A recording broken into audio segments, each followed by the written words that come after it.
12 എണ്ണമാണ്. 12 എണ്ണമാണ് ഉയരെഴുത്ത്. മലയാളത്തിലും കൂടെ എഴുതാം. ഉയർ, ഉ ഈ ഇർ. ഉയർ 12. മെയ്യെഴുത്ത് മെയ് 18. ഇനി ഈ ഉയരിനെ ഇംഗ്ലീഷിലാണെങ്കിൽ വവൽസ് എന്ന് പറയും.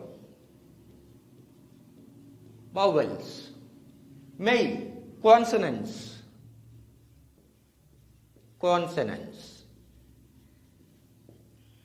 ഇനി ഈ 12 ഉയരെഴുത്തുക്കളും 18 മെയ്യെഴുത്തുക്കളും കൂടെ ചേർന്ന് ഉയിർമെയ് എഴുത്തുക്കൾ എന്ന് പറയുന്ന 216 പുതിയ അക്ഷരങ്ങൾ ഉണ്ടാവുകയാണ്. ഉയിർമെയ്.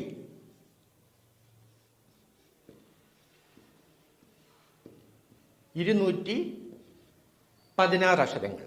ഇതിനെ ഇംഗ്ലീഷിലെ കമ്പൈൻ